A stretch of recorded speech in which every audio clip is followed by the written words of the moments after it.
Montare folie, protecție, folie sticlă, Samsung A30, A50.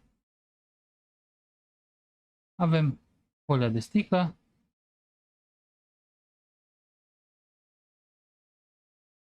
cu două lavete, lavete umede, lavete uscată și niște acțibilde, niște sticăre.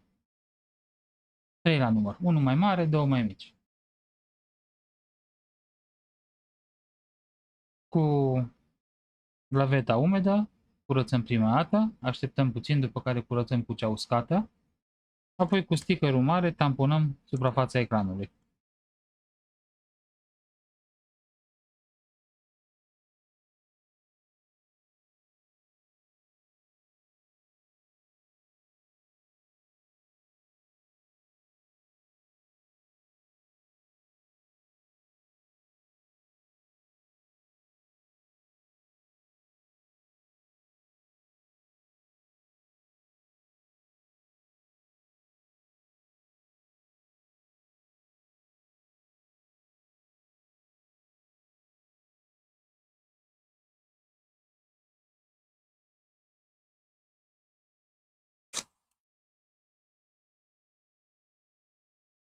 După care, cu șervețelul uscat, continuăm curățarea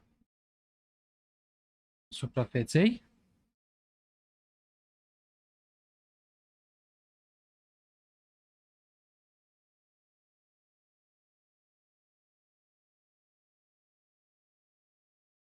Apoi cu stickerul cel mare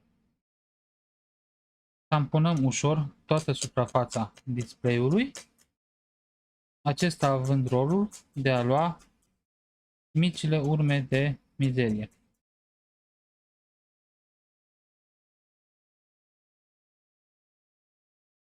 Chiar și amprentele am văzut că le curăță foarte bine. Rămân pe... Să-i dăm oprire.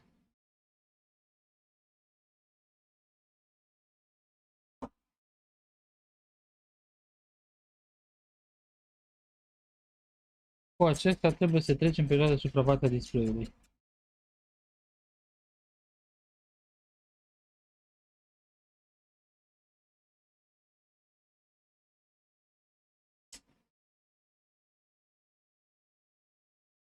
Verificăm cu atenție, dacă mai este pe undeva ceva mizerie, se pune stickerul.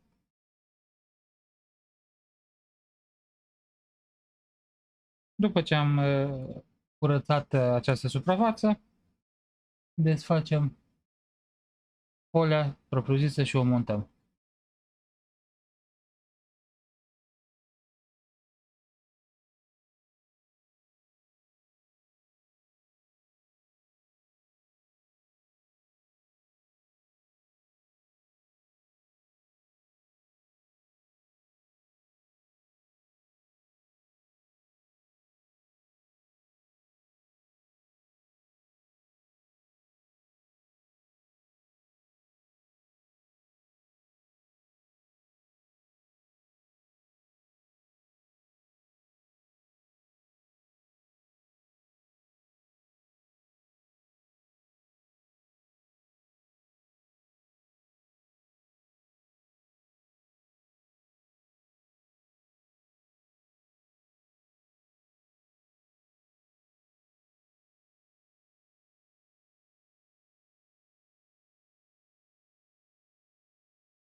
Unde au rămas urmele de aer, am masat ușor cu degetul până au ieșit.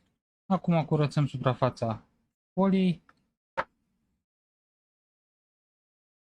de amprentele lăsate.